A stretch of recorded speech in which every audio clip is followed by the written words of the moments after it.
cuando no sirve la canción, porque en la mesa falta el pan. No sé si darte el corazón, mi voz la flor o algún fusil. El hombre es tiempo que se va, temiendo dura un poco más. Bien, entonces, ustedes saben que tuvimos unos días con un retraso de pago a las AFP. Se ha hablado del impago. Yo quisiera primero dar una opinión sobre este punto, antes de decir de dónde viene esta deuda. El país tiene, mejor dicho, el gobierno tiene una deuda con las AFP, cuyo origen vamos a explicar, pero tiene otra deuda que es más grande. A las AFP le debe más o menos un poco más de 5.000 millones. Pero el gobierno, como cualquier gobierno del mundo, tiene deuda externa y deuda interna. Y la externa se divide en tres. La bilateral, que es la que tiene el gobierno con otros gobiernos. Por ejemplo, el gobierno de El Salvador tiene 6 préstamos con el gobierno de España. Algunos vienen de cuando Calderón Sol, otros pueden venir de cuando Flores, otros pueden venir del gobierno de Fujimori. Tenemos préstamos con el gobierno de Japón. Esa deuda se llama bilateral, de gobierno a gobierno. También hay deuda con organismos multilaterales. El gobierno tiene préstamos con el BID, ¿verdad?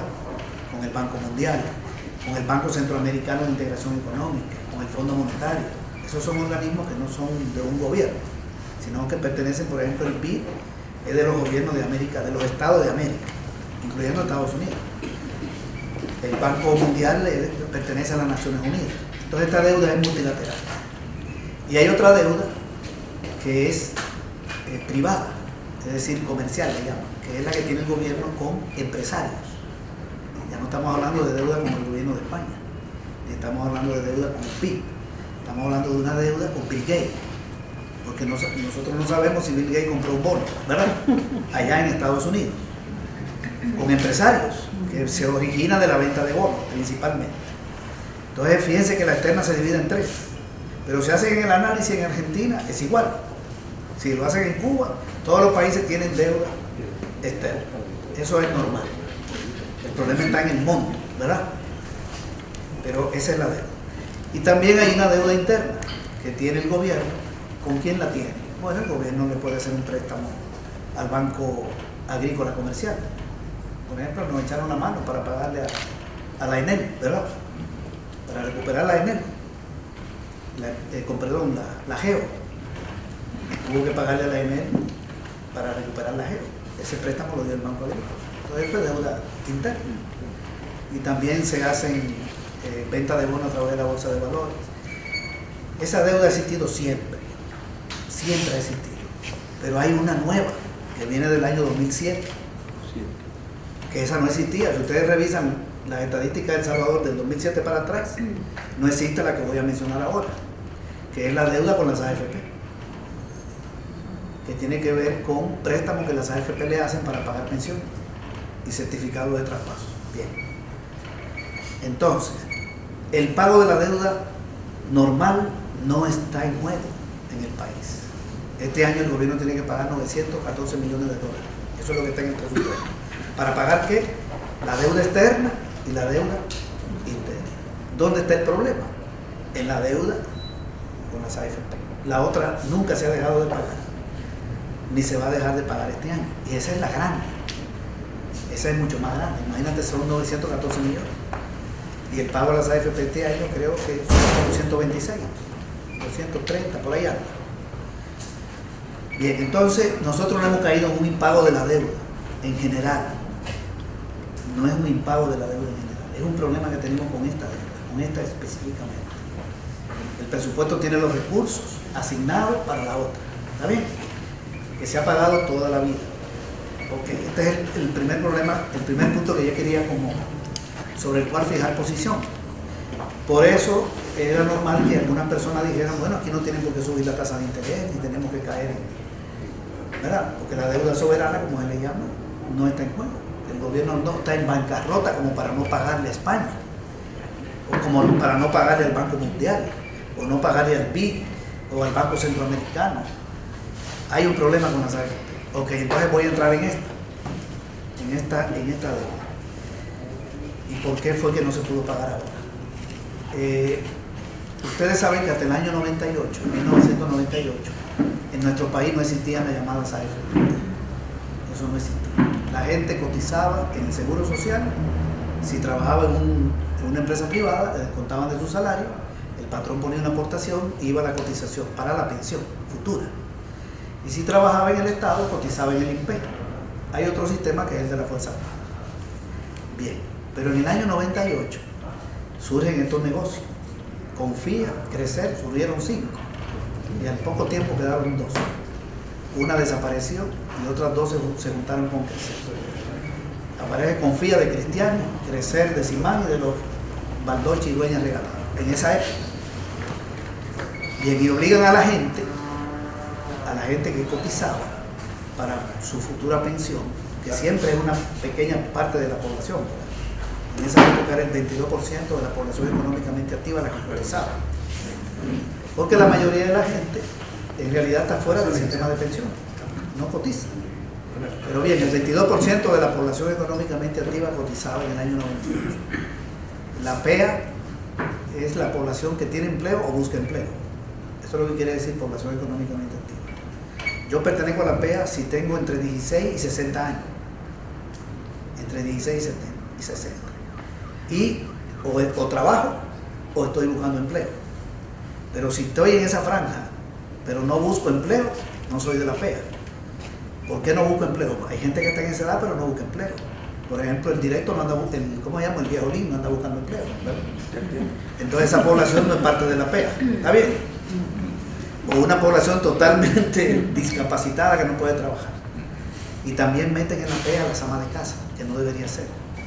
La consideran económicamente inactiva. Pero bien, tenemos una PEA. Una parte trabaja y otra. De esa PEA, el 22 cotizaba. Surgen las AFP en el año 98. Y la ley, en realidad es una ley del año 96, pero se comienza a aplicar en el 98.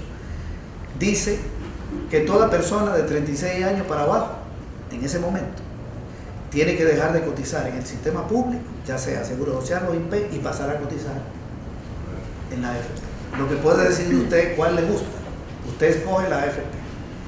Pero si usted tiene 28 años y trabajaba desde hace 8 años en Pollo Campero, por favor, su cuenta en el Seguro Social se le pasa a la AFP. Y le prometieron que el dinero que usted había cotizado ahí se le van a pasar, ¿verdad? Entonces deja de cotizar en el sistema público y pasa. Y le abren una cuenta individual. Bien, si tiene de 36 a 50 una mujer o a 55 un hombre, le dicen, usted decide si se queda en el sistema público o se pasa a las AFP. La mayoría de la gente se pasó al sistema privado. Hay gente que no se ha pasado, por ejemplo Lorena Peña, ella me comentó que ella sí siguió en el sistema público. Esa franja le dicen los optados, ¿verdad? Por si escuchan esa palabra, los optados, eran los optados que tenían opción. Y así ya quedó ese nombre. Esa franja decidía, pero la mayoría se pasó.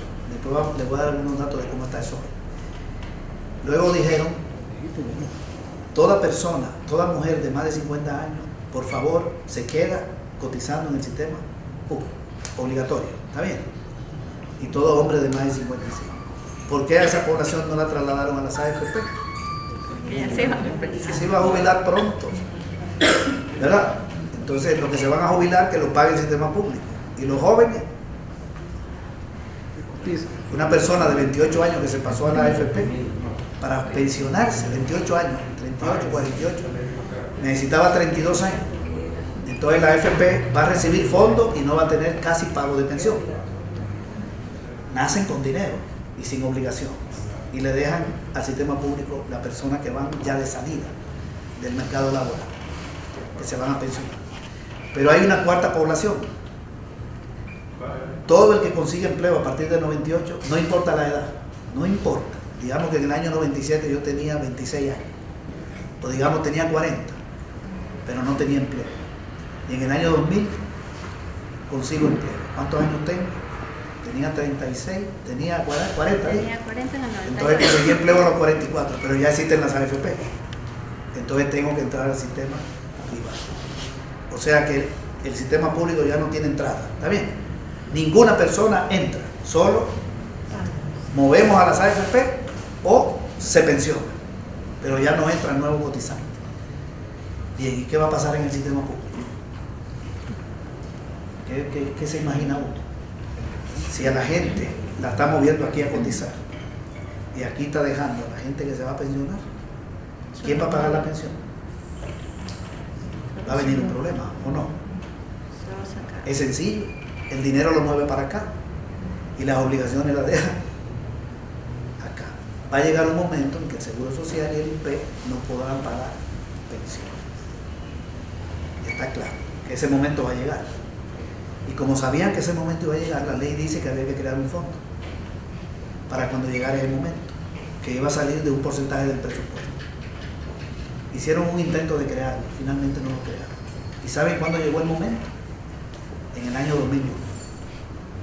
3 años después, en el 2001, ya el Seguro Social y el INPE no podían pagar todas las pensiones. ¿Qué había pasado? Más de 400.000 personas estaban cotizando en esa época. Y aquí había una cantidad de personas jubiladas a las que no se les podía pagar con las cotizaciones. Porque para pagarle la pensión a una persona deben cotizar por lo menos 4 o 5, ¿verdad? Con el aporte de 4 o 5 sale la pensión de uno. ¿Saben cómo está eso hoy? En el Seguro Social y en el INPE están cotizando 10.000 personas y le tienen que pagar pensión a casi 100.000. Ahorita que estamos en esta conversación, nosotros tenemos los datos de diciembre, son 10.070, una cosa así, que todavía están cotizando, no han desaparecido. Y las pensiones, 100.000, 9.990 y tanto, lo estoy redondeando. Es decir, hay un cotizante por 10 jubilados. 10.000 o 100.000. 100.000. 10.000 cotizantes y cerca, bien cerca, el dato es 10.000, 99.990 y pico. Lo estoy redondeando en 100.000. Es decir, que hay uno por 10. Y en las AFP hay 711.000 cotizantes. 711.000 y aquí 10. Si ustedes lo suman, dan 721. Esto es el 1% y esto es el 99%. ¿Está bien? O sea que la mayoría de la gente optada al finalmente se pasó. ¿Y a cuánta gente le paga pensión en las AFP? A 56.000. Y no la paga completa, porque el Estado pone una parte. Ya vamos a llegar ahí. Bien, entonces, haciendo la historia, en el año 2001 ya aquí comienza el problema. ¿Quién es el presidente en el año 2001? No, es Flores, ¿verdad? Es Flores. Entonces el Seguro Social y el INPE le pueden pagar pensión a una parte, pero no a otra. ¿Quién asume el pago de esas pensiones? El Ministerio de Hacienda. Entonces, si la va a pagar el Ministerio de Hacienda, sale del presupuesto nacional. Lo cierto es que el Ministerio de Hacienda no debería pagarle la pensión a nadie. ¿Quién debería pagarle la pensión a una persona jubilada del INPE? El INPE. ¿Quién debería pagarle la pensión a una persona jubilada del Seguro Social? El Seguro Social. ¿Qué tiene que ver Hacienda con ese problema? Hacienda lo asume porque como ya aquí no lo puede pagar y la Constitución dice que el Estado se tiene que hacer cargo, entonces un problema de una institución pública autónoma se le traslada al presupuesto del gobierno central. Es como si el gobierno estuviera pagando el salario del personal del BFA. ¿Está bien? ¿Quién debe pagar el salario del personal del BFA? El BFA. Es un banco público, pero no es una institución del gobierno, es una institución del sector público. El sector público es el gobierno central, ¿verdad? Que son el órgano ejecutivo, legislativo y judicial y el presupuesto. Las instituciones públicas, autónomas, financieras, ¿cuáles son las financieras? Banco Central, Banco de Fomento, Banco Hipotecario y las instituciones públicas no financieras, por ejemplo la GEO, SAL. Son presupuestos distintos. El gobierno no tiene obligación Ahora, la Asamblea puede decidir que una parte de la ganancia de la CEL pase al gobierno, pero eso es una decisión de la... O que la CEL pague el subsidio, ¿verdad? Pero por decisión de la Asamblea. Pero no es que se pueden juntar los presupuestos, son presupuestos diferentes. Es como la UES, que es una institución autónoma, ¿verdad? Bien, entonces Hacienda comienza a pagar pensión en el 2001, pero resulta que el dinero de la recaudación no alcanza. ¿Cómo la paga? Entonces deciden vender bonos. Los bonos son papeles legales que emite el gobierno y se lo compran empresarios, ¿verdad? Fundamentalmente. Un papel que vale $100 millones, porque es legal, lo compra un empresario de Estados Unidos y el gobierno con eso paga la pensión. Pero el gobierno le tiene que pagar el bono a ese empresario en un periodo, ¿verdad? Puede ser 20 años con una tasa de interés. Entonces, en el gobierno de Flores se venden bonos por 611 millones. Le estoy dando un dato prácticamente exacto, 611 millones. Tenemos esa información. El FMLN dio los votos. ¿Está bien? Porque sin los votos del frente no se aprobaban los votos. Se requiere que se aprueben en la Asamblea. Se fue Flores, ¿verdad? Llega Saca. Y Saca vende bonos. Y el frente da los votos.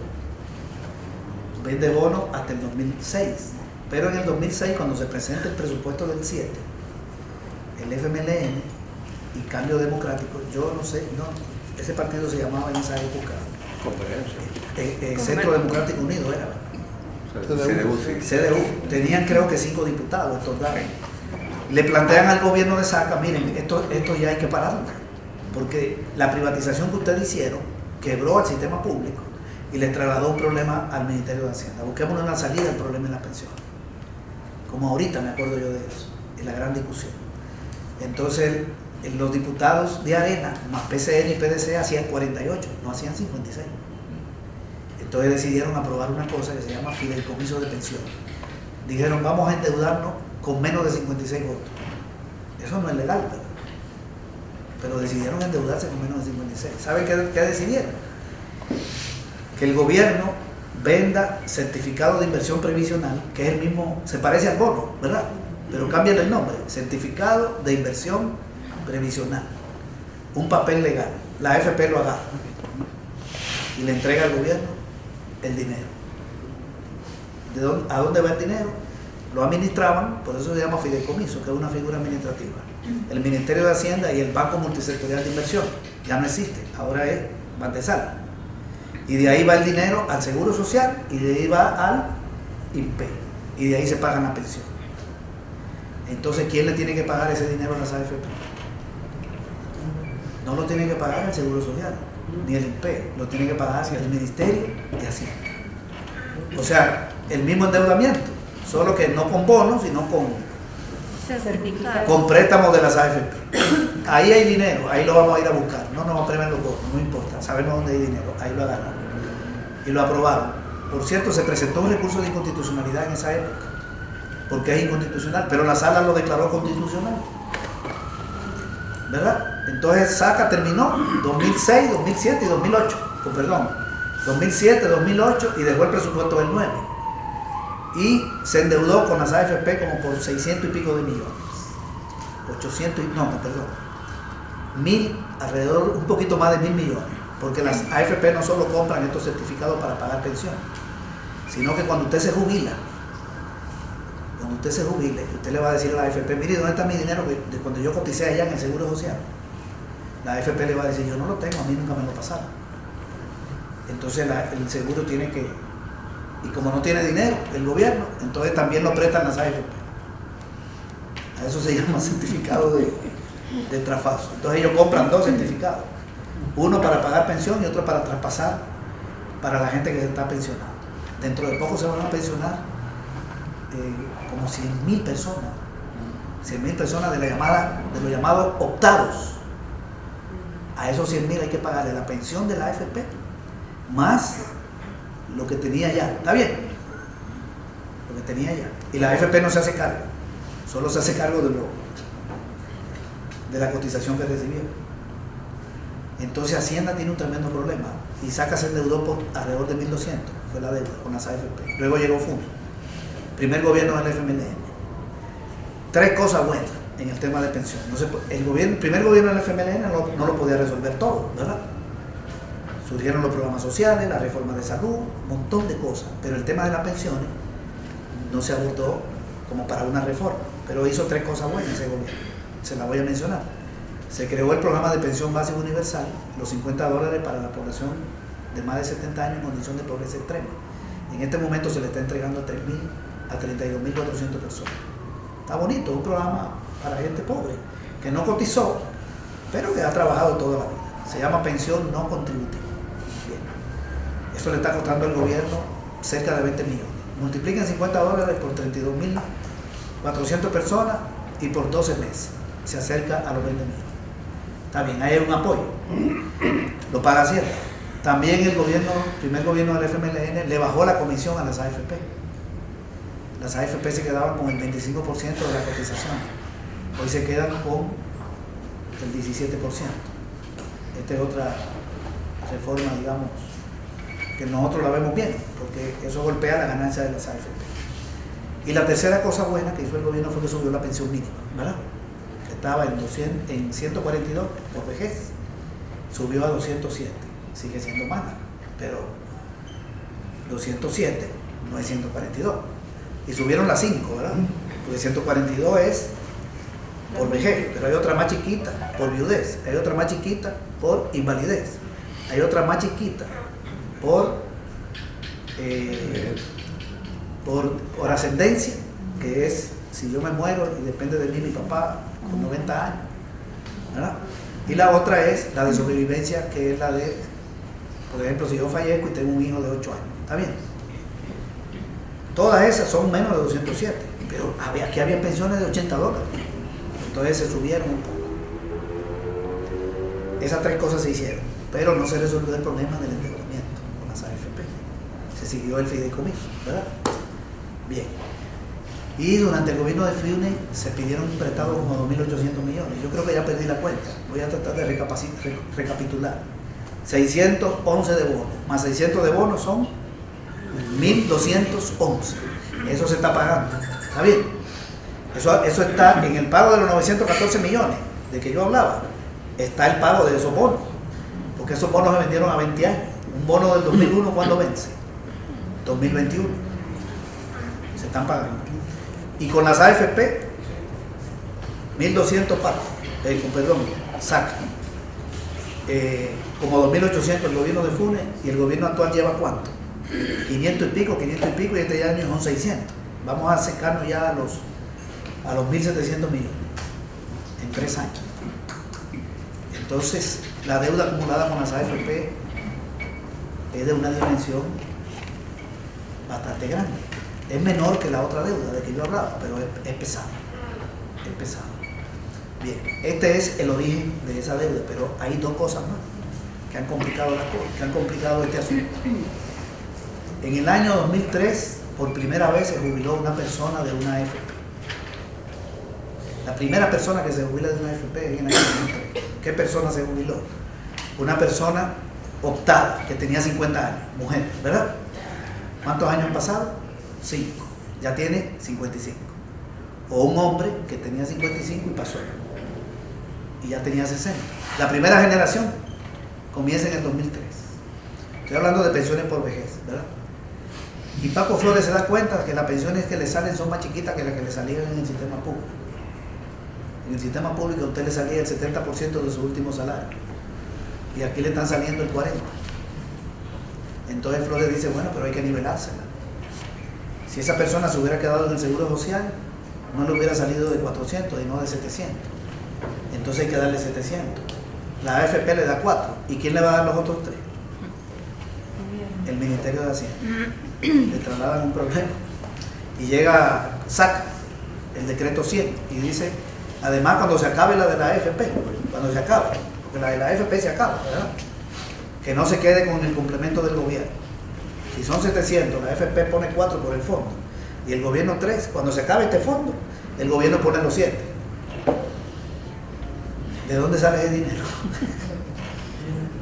Bueno, uno puede decir, está bien, ¿verdad? Para la gente, pero para la finanza pública es tremendo el problema. Yo perdí la cuenta de cuánto ha costado eso. La última información que yo tenía era como del principio del año pasado, y eso andaba por como 3.500 millones. Ese jueguito. O sea que este sistema se diseñó para afectar la finanza pública, para joder a la gente, porque ahora la gente antes cotizaba el 4.5 en el sector público y el 1.5 en el sector privado, y ahora cotiza 6.25. Antes se jubilaba con 15 años de cotización y 55 de edad o 60, ahora 25 de cotización. Y desde el año 2006 se eliminó la pensión anticipada de vejez. O sea que si usted llegaba a 35 años cotizado y tenía 50, se podía jubilar. Hoy no. Si tiene 35 y tiene 50, un hombre, porque comenzó a los 15, tiene que esperar 10 años más. Y cuando se jubile habrá trabajado 45. ¿Está bien? Porque ya no existe la pensión anticipada. Para usted pensionarse, el criterio es la edad. Si llegó a 60, se puede pensionar, pero le van a averiguar las cotizaciones. Si tiene 25, se pensiona. Si tiene 20, le faltan 5. ¿Está bien? Pero a los 60 puede retirar el dinero. Pero si no ha llegado a 60, los años cotizados no valen. No puede ni retirar el fondo, tiene que seguir trabajando. Y la pensión sale peor, y la pensión no es vitalicia. Entonces, todo el sistema afectó a la población trabajadora y a la finanza del gobierno. ¿Y quién ganó en este negocio? Las AFP se han ganado. Voy a aclarar que me voy a referir no a la comisión, sino a la ganancia. La ganancia, desde el año 98 hasta hoy, anda por los 300 millones, la ganancia. Y las empresas de seguro, un poco menos. Porque de la comisión que a ustedes le descuentan para la AFP, se quedan con una parte y otra va a una empresa de seguro cuyo dueño es el mismo dueño de la AFP. Quiero decir una cosita, porque ya me estoy aproximando a lo del impago, pero quería decir lo siguiente: las AFP son el negocio más raro que hay sobre la tierra. Es un negocio que no es ni capitalista. Yo no sé, dicen que fue un chileno que se lo inventó. Pero ¿por qué digo esto? Porque cualquier empresa tiene riesgo. Si usted monta una empresa, su empresa puede quebrar, ¿verdad? Imagínese que yo consiga $500,000 y monto una mueblería. Bueno, yo compro madera, clavo, contrato gente, etc.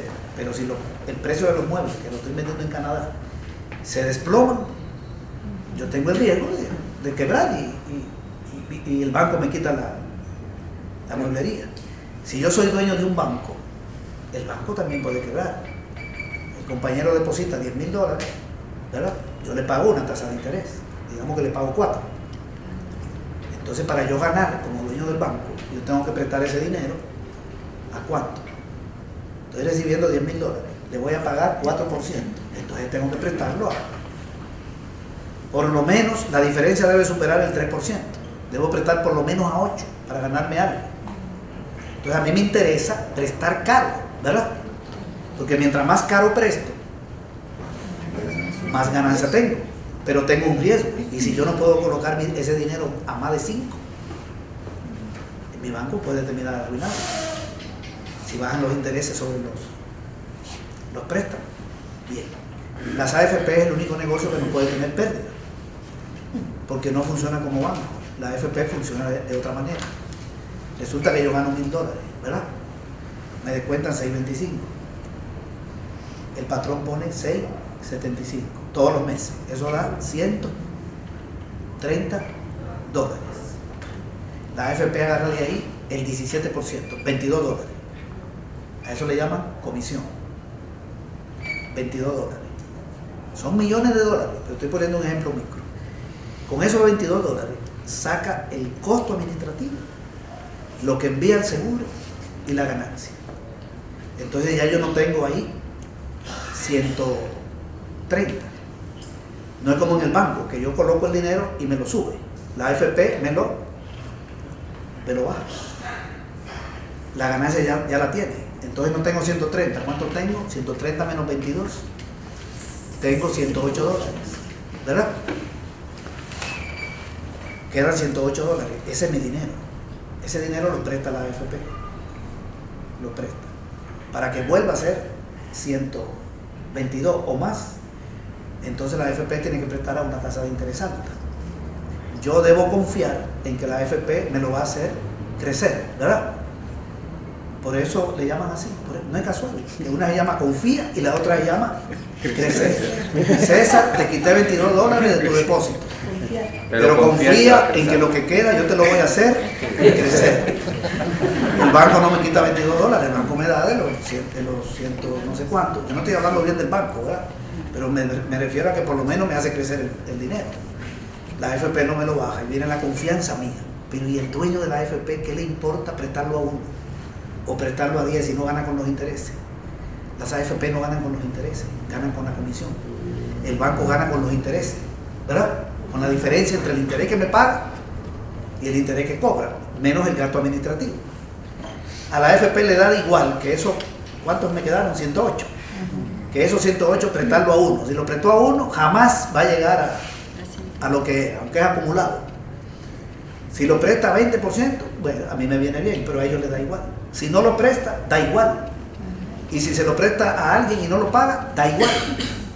Entonces la AFP es el único negocio que no puede tener pérdida.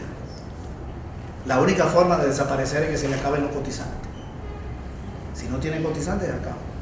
Es impresionante cómo se montó un negocio de ese tipo, ¿verdad? Imagínate que el INPE me dice, César, te administro tu dinero y te quito una comisión chiquita, pero no tengo ganancia. Y yo prefiero que la AFP me lo administre y me saque una ganancia.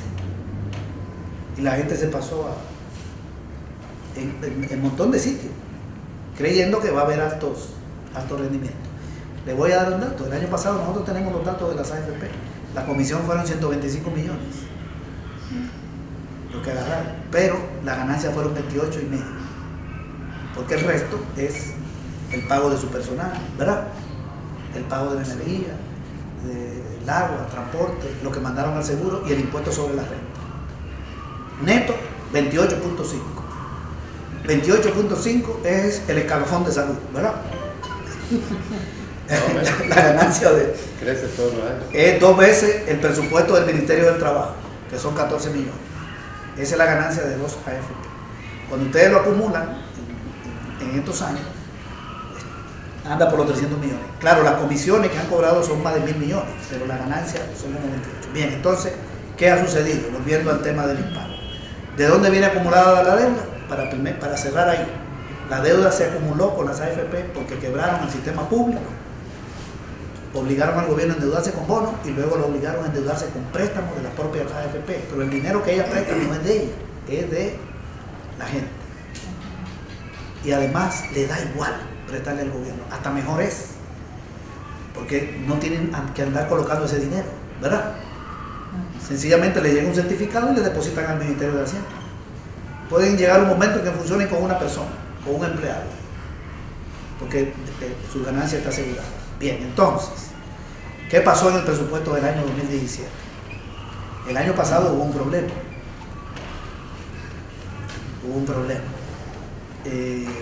Faltaban 71.5 millones para pagarle a las AFP en septiembre, ¿se acuerdan? Ahí se acumuló un problema que en algo tuvo que ver, no totalmente, que la Sala de lo Constitucional en febrero del año pasado modificó la tasa de interés a que el gobierno debe pagar esos préstamos. Porque la tasa de interés a que el gobierno lo pagaba, cuando se decidió que las AFP presten, la tasa de interés se sacaba de la siguiente manera: 0.75 más la tasa de interés LIBOR de Inglaterra. Bien. Cuando ustedes sumaban eso en el año 2006, daba 6. En el año 2008 la LIBOR se desplomó y esto daba 3. Eso afectó los ahorros de la gente. Arena no la cambió, ¿está bien? La dejó en 3. Y la inflación en el año 2008 fue 5. O sea que los fondos de la gente. Y en ese contexto llegó los gobiernos del frente. Y esa fue la fórmula que encontraron. Y la LIBOR anda por el piso. Entonces la sala dijo, esa fórmula no es constitucional, ¿está bien?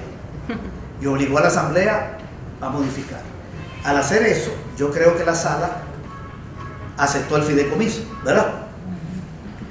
Lo aceptó porque la fórmula se aprobó en la ley del fideicomiso. Y ellos están modificando la fórmula del fideicomiso. La sala anterior lo declaró constitucional y esta lo acepta porque hace una reforma del fideicomiso. Bien, entonces la asamblea subió la tasa de interés, creo que a 3,50 y pico, hasta llegar a más de 5 en los próximos años. Pero cuando se decidió subirlo, estábamos en febrero y ya estaba el presupuesto aprobado. Entonces eso impactó un poco en que hay que pagar más en el 2016. Entonces, ¿qué pasó en el 2016? Como había que pagarle 71.5 millones en septiembre y no lo tenía Hacienda, ¿se acuerdan que se hablaban de que íbamos a caer en impago? El año pasado. Entonces la Asamblea aprobó una reforma al fideicomiso, a un fideicomiso que es constitucional, ¿verdad? Según la sala, le hizo una reforma. ¿En qué consiste? Que ahora la AFP le va a prestar al gobierno para que el gobierno le pague lo que le debe. ¿Está bien? O sea, yo le tengo... lo había hecho Arena. Sí, Arena dijo, usted le tiene que prestar a César. ¿Está bien? Y ahora decidimos que lo que yo le voy a pagar a él me lo tiene que prestar él. ¿Qué tiene de inconstitucional eso? Nada. Yo le debo $100 a Damián me lo presta y yo se lo devuelvo, se lo sigo debiendo. Y acumulando intereses, como la gente que saca de la tarjeta. Tiene que pagar $100 y tiene una tarjeta, debe 800, pero puede llegar a 1000, entonces saca 100 y paga 100. No se molesta el dueño de la tarjeta, no se molesta, va a seguir a... El dinero ni le llegó a Hacienda, ahí quedó en la AFP. Pero ¿qué pasó? Que metieron un recurso de inconstitucionalidad, ¿verdad? Metieron para joder la finanza. Pero la Sala de lo Constitucional dejó que se pagaran los 71 millones. Los 71.5 en septiembre, lo dejó. Y después agarró y dijo, no lo aplique el año que viene. ¿Está bien? Medida cautelar. Así se llama, medida cautelar. En términos jurídicos. Entonces no me apliquen esa forma, no me apliquen ese mecanismo para el 2017. Pero te lo acepté en el 16. Es una cosa terrible, el bache jurídico, creo yo. Pero el presupuesto del 2017 ya estaba en la Asamblea. ¿Y qué hacemos? Y ya no contemplaba pagar los 120 y pico, porque si iban a salir de ese mecanismo.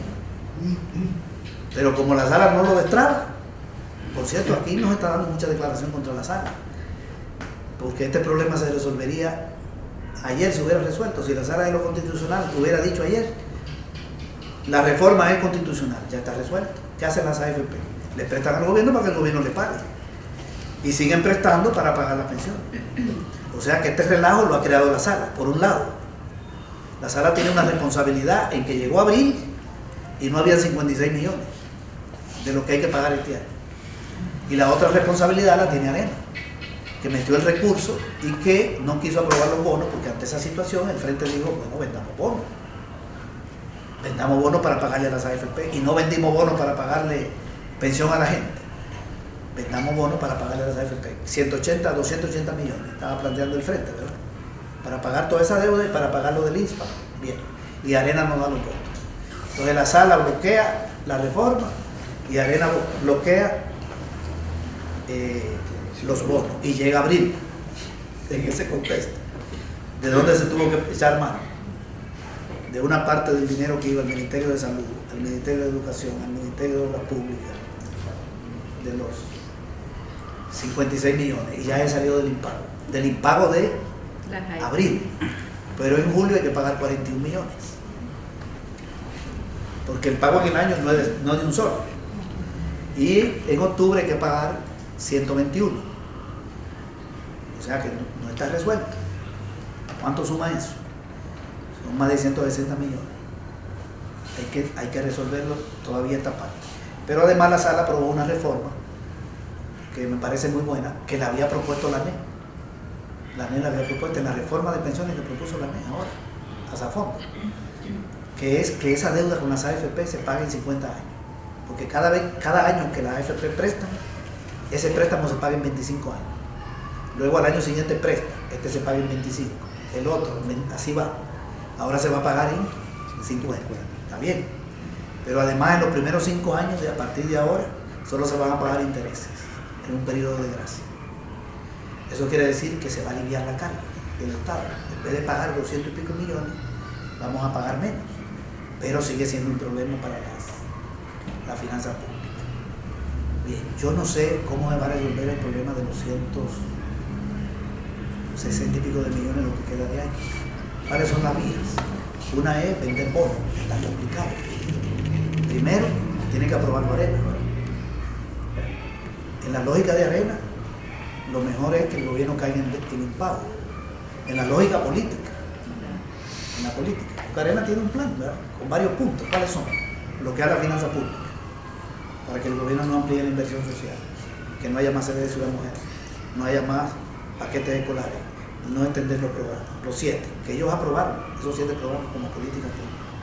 Decirle al país que el problema financiero del gobierno no es de falta de ingresos, sino de exceso de gasto, ¿verdad? No es de falta de ingresos, a pesar de que hay una evasión de impuestos de 1.500 millones, una mora de más de 600, etc. Convencer a la gente de que el gobierno tiene dinero, pero malgasta. Que el viaje por aquí, que el viático, que bien. Bloqueando la finanza, bloquean el plan de seguridad, ¿verdad? Y si bloquean el plan de seguridad y fracasamos, suponiendo, no vamos a fracasar, y suben los hechos delictivos, bien, hay malestar por la quiebra de la finanza y por el fracaso del plan de seguridad, entonces hay malestar social. Ese es el tercer componente, y que haya protesta.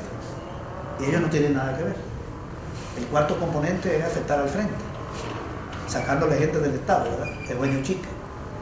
El otro compañero que echaron del tribunal, ¿cómo se llama?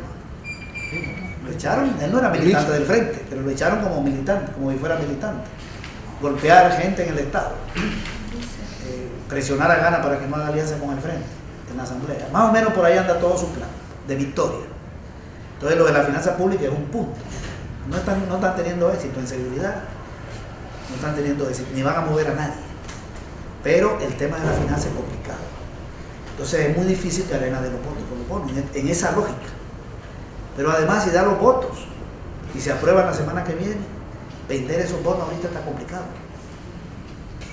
No se venden tan rápido, porque la calificación de riesgo bajó un poco. No es que no se puedan vender, pero es más complicado. Pero digamos, hay que seguir presionando, yo creo, por ese mecanismo, la venta de bonos. ¿Cuál es otra salida? Hoy salió en El Mundo una recomendación, creo que de Estados Unidos, de que se le ponga un impuesto a la remesa. Yo no lo he leído, solo vi el titular. Un impuesto a la remesa, que el gobierno consiga dinero. Un poco raro. Prefiero no dar ninguna opinión porque solo vi el titular. La Asamblea Legislativa tiene el impuesto a la propiedad, que lo puede aprobar, el patrimonio. Pero ese impuesto no da dinero de inmediato. Da 114 millones un año después. Es complicado, ojalá que se apruebe. Está el impuesto predial, ojalá que se apruebe. Está la ley de cobro administrativo, para que Hacienda tenga más facultad de cobrar la deuda, la mora. Si la Fiscalía tiene casos de mora por 211 millones y no termina de cobrar, entonces démosle a diente a Hacienda. Pero eso requiere el voto de Gana y de alguna gente del PCN, 43 votos. Es decir, hay alguna salida por el lado impositivo, digamos. No tan fácil, no tan fácil. Ya ver un año preelectoral es complicado. A mí me parece que lo mejor sería como la ley de cobro administrativo, porque se puede realizar un cobro de unos 100 y pico de millones este año. Es decir, hay un trabajo pendiente ahí de lucha en la Asamblea, que es complicado porque no depende de 31 diputados y diputadas del frente. Requiere mayoría calificada. Incluso el proyecto de ley el proyecto de inconstitucionalidad contra la ley de cobro administrativo ya no tiene funde. Solo es que se apruebe y al día siguiente Roberto Rubio lo lleva a la sala. Ya está hecho. Entonces, hay un boicot a la finanza. Hay otro mecanismo que es complicado, que es la venta de letes. Habría que crear problemas de caja y conseguir los dineros vendiendo letes que no dependen del Ministerio de la Asamblea, sino del Ministerio de Hacienda. Pero la deuda de letes está por encima de 700 millones. El tope son 1.400, pero también es complicado vender las letes. Bien, entonces tenemos un problema de finanzas públicas. Yo no quiero aquí dar ninguna opinión sobre cómo debería enfrentarse, ¿está bien? Creo que no quisiera ser tan pretencioso, sino dejar planteado de dónde viene el problema. La deuda en general, porque no hemos hablado de toda la deuda, la de las AFP tiene un origen claro. Un origen claro. Hay que luchar por algunas medidas fiscales en la Asamblea, por la ley de cobro administrativo, por los bonos. Hay una agenda de lucha ahí, por ahí. Pero la otra agenda es porque se aprueba una reforma de pensiones una nueva reforma. Yo creo que la de la ANEC ya la finiquitó la superintendencia, ¿verdad? La superintendencia llegó el martes y dijo: esa propuesta no sirve. Yo tengo el documento que me lo dieron los amigos de la Asamblea, y ahí las conclusiones son mortales. Le bajan las pensiones a la gente y le suben la cotización, y el Estado sigue pagando las pensiones porque no crea un fondo público. Si no se crea un fondo público, entonces el debate sobre la reforma de pensiones va a seguir en la Asamblea, ¿verdad? Está la propuesta del gobierno, pueden surgir otras iniciativas y ojalá que se pueda aprobar este año, porque eso sí le aliviaría la carga financiera al gobierno, sobre todo si se ejecuta desde este año. Nosotros necesitamos que la mayoría de la gente cotice en un fondo público y que desde ahí se paguen las pensiones, sin que vayan como deuda al gobierno, ¿verdad? Y garantizar que esas pensiones sean igual o mejor que las que salen hoy. Y realmente eso se puede. Les voy a dar solo un dato y con esto voy a cerrar. El año pasado las cotizaciones que recibieron las AFP anduvieron por los 760 millones de dólares, 750, más o menos, las cotizaciones. De ahí agarraron una comisión, ¿verdad?, de más de 100 millones. Bien. Con este dinero de las cotizaciones, más lo que tienen ahorrado, porque una gran cantidad de lo que tienen son papeles que le debe el gobierno, pero tienen también ahorro. Con estas cotizaciones se paga la pensión de los 100.000 jubilados del Seguro Social y del INPE, con 450 millones. Se pagan esa pensión y todavía sobraría un poco más de 150 millones. Eso se puede hacer hoy, pero ¿sabe cómo es que se hace? Que antes de que le llegue a la persona pensionada, le llegan a Hacienda y después le llega al pensionado y Hacienda se endeuda. ¿Por qué no lo hacemos solidario? Que llegue al pensionado y no haya deuda de por medio. Hay salida financiera al problema de las pensiones. Hay salida financiera, hay salida técnica. Y también se puede subir la pensión mínima, ampliar el programa de pensión básica universal, restablecer la pensión anticipada de vejez. Creo que tiene que ser una reforma un poco más integral, porque el sistema tiene tres problemas. La cobertura, que hoy cotiza el 25, antes el 22, es el mismo porcentaje. La pensión es baja y la insostenibilidad. ¿Cómo ampliar la cobertura? Para ampliar la cobertura, creo yo que hay que pensar en el sector informal, porque lo otro es levantar la economía del país y que haya más empleo formal, pero eso se lleva. El sector informal puede cotizar por ley, pero no lo hace porque tiene que poner su aportación más la del patrón. Entonces hay que pensar en un incentivo, digo yo. O sea, habría que buscar una forma. Lo otro es ver si se incorporan las remesas al sistema, eso está en el plan quinquenal y en el plan El Salvador Adelante.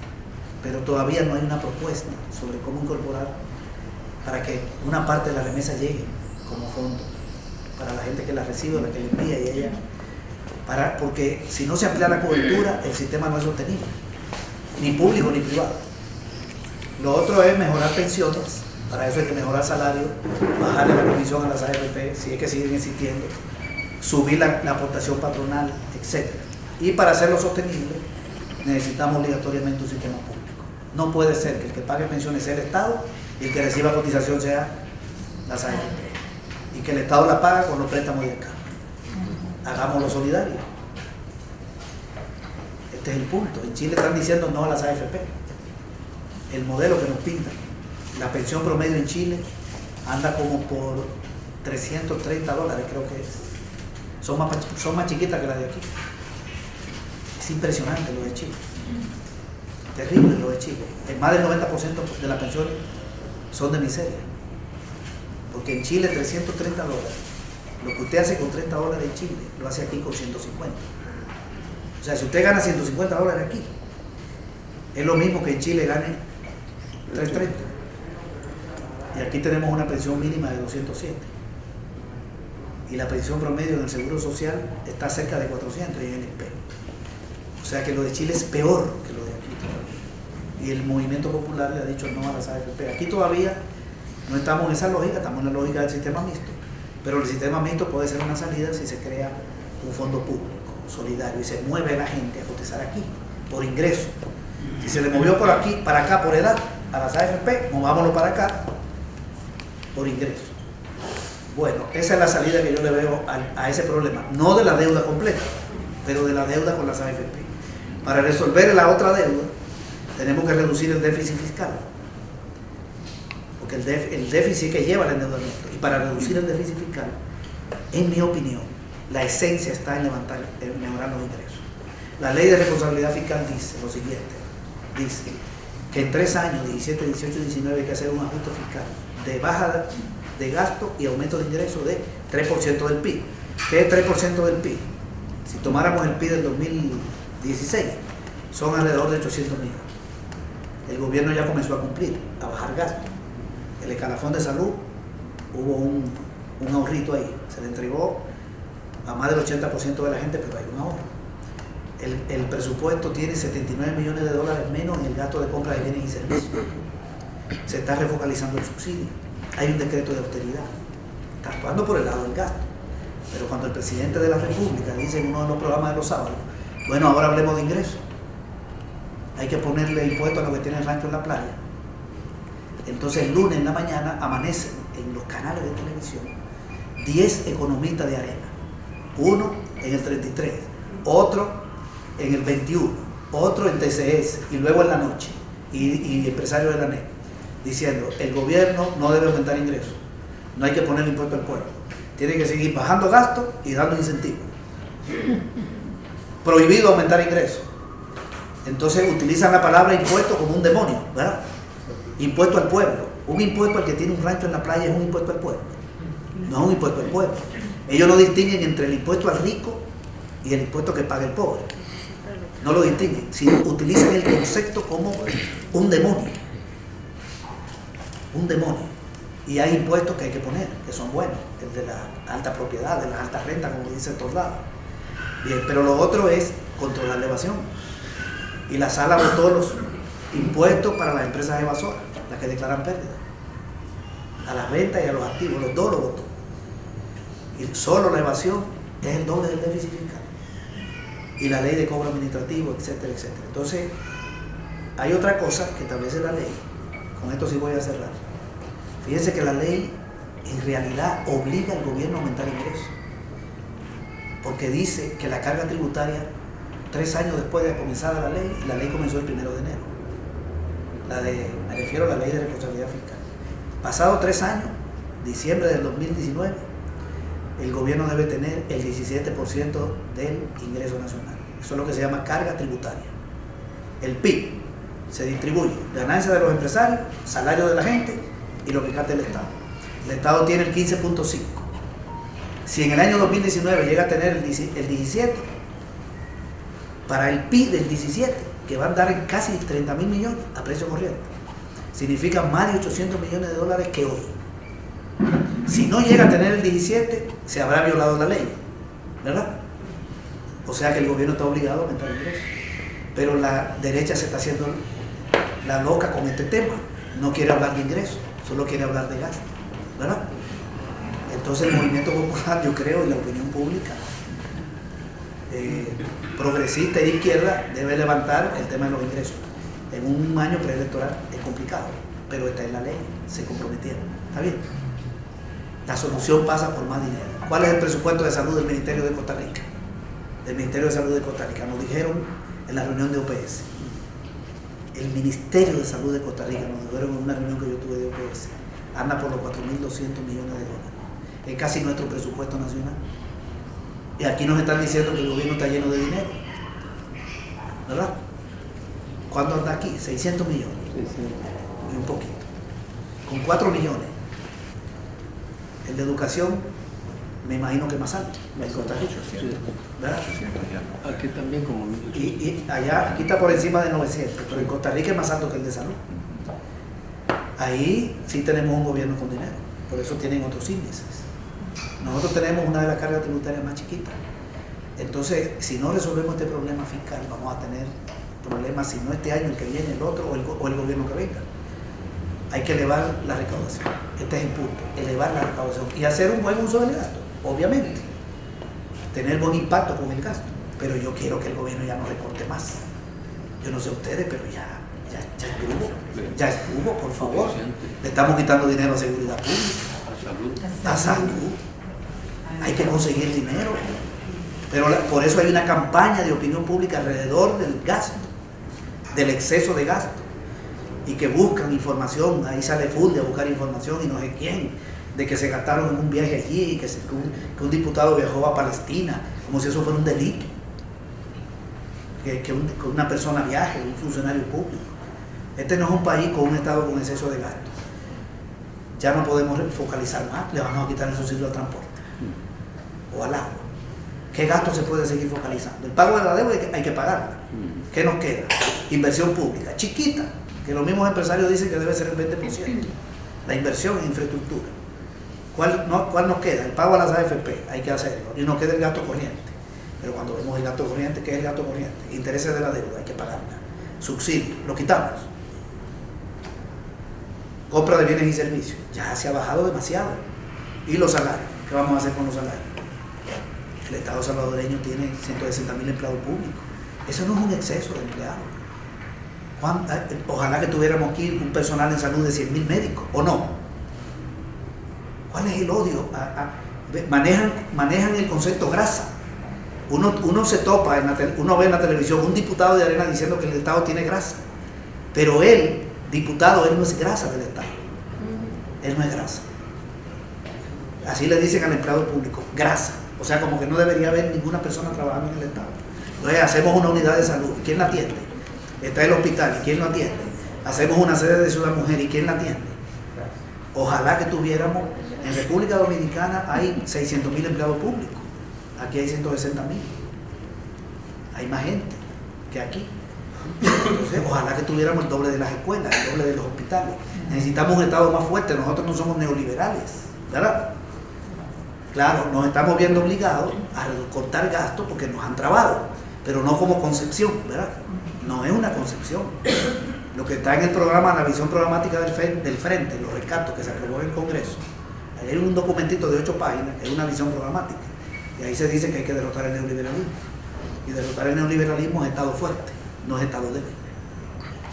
El neoliberalismo es una doctrina que plantea debilitar al Estado, quitarle empresa, que no fije precios, que no fije la tasa de interés, que no le ponga impuestos a los ricos, que venda los hospitales, que no haga nada, que solo tenga una policía, una fuerza armada, por si nos portamos mal, tiene que haber un aparato coercitivo. Pero los hospitales, las escuelas, todo público, todo privado. El que no es neoliberal cree en lo público, incluso sin ser revolucionario. Los socialdemócratas creen en un Estado fuerte. La doctrina socialdemócrata es el keynesianismo. Keynes es el teórico de la socialdemocracia en el componente económico.